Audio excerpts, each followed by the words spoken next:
ሰምታችኋል? ሰው ፊዚክስን የሚያህል መከራ እኮ ተምሮ የሚቀደድ ብር ነው የሚበላ። ከፋ 10 ሺህ ብር፣ ከፋ 20 ሺህ 50 ሺህ ኋላ ብር ብሎ ነው የሚቀረው። በቃ አብሮ አይሞት አብሮ አይቀበል። ወንጌል ተምሮ ግን የዘላለም ሕይወት ነው ሰው የሚያገኝ። እንዴት የሚጠፋ እንጀራ የሚበላበትን ትምህርት እንቅልፍ አጥቶ ከዘመድ ተለይቶ እየተማረ የዘላለም እንጀራ የሚያገኝበትን ትምህርት እንዴት ሰው አይሰማም? ምንድን ነው ያሉት ሰዎቹ?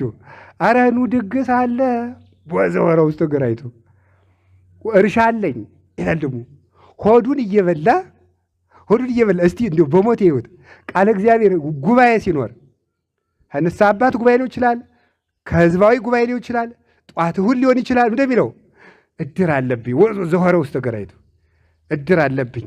ሰንበት እኮ ነው ይሻላል። ሰንበትን የሚያከብራት ሰው ለሆዱ ሲሆን ነው። አረ በሰንበቱ ባካችሁ ሰንበት ተሻሮ ሰንበትን ልታከብር አቡነ ገብረ መንፈስ ቅዱስ 562 ዓመት በሰንበት አልበሉምና ሽረው ነው ሰንበትን እየተማሩ የዋሉበት ሰንበት መሻር አይደለም። እየተማሩ የዋሉበት ሰንበት ቃለ እግዚአብሔር ምግብ ነውና በዘወረ ውስጥ ግራይቱ።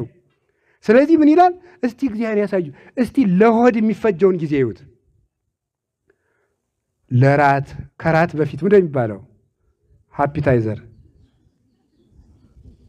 50 ደቂቃ፣ ከዛ ደግሞ ራትና ምሳ 1 ሰዓት ተኩል፣ ከዚያ በኋላ ደግሞ ምንድነው የምትሉት ደግሞ አፍተር ሬት የሚባለው ወይም ደግሞ ምንድነው የሚባለው ከምሳ በኋላ ያለው ዴዘርት በረሃ ማለት ነው አይደል?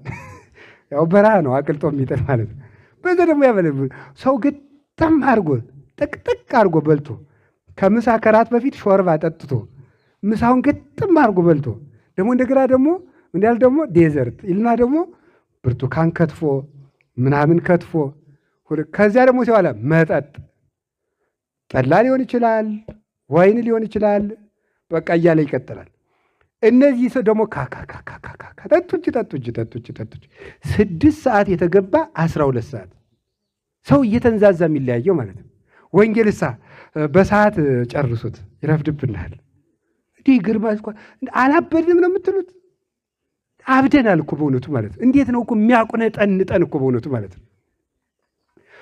የሚገርመው ታቦት በወጣ ቀን ራሱ ሲል የዋለው ሰው አሁን ትምህርት የሚሰጡን ሲል ሰዓቱ ነው። እንዲሁ ግርም እኮ ነው የሚያደርገው። እንዲሁ ምንድን ነው እንደዚህ ያሳበደን በእውነቱ ማለት ነው። ቴሌቪዥን ላይ እስቲ አፍጥጦ የሚውለው እስቲ ሰው ዜና ላይ የሚውለውን ሰርተን ያላመጣነውን ሰላም በዜና መስማት እንፈልጋለን። የለም እኮ ዛሬ ደግሞ እንዲሁ ሰላሙን የለም።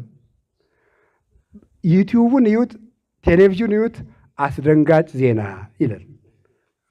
በቃ ኧረ እንዲሁ ባትለንም እየደነገጥን ነው ብለን መዝጋት ይሻልና በእውነቱ ራሱ ኑሮ ውድነቱ ያስደነግጣል። ሰው አበላሉም ያስደነግጣል። በዚህ አያያዙ እህል ሲጠፋም ያስደነግጣል እኮ። አያያዙ ሰው እኮ የሚያኖር አይደለም በእውነቱ ማለት ነው። እንዲህ ብለን እየኖርን ራሱ ኑሯችን እኮ ድንጋጤ ሆኗል። አሁን ውሎ ማደሩ ለዚህ ሲሆን ፍጥጥ ብለን ጊዜያችን እንጨርሳለን። ሰው አስፓልት ላይ ቁጭ ብሎ የሚያወጋውን እስቲ ይዩት እና ከዚህ ድግስ ቀረን ነው የምላችሁ።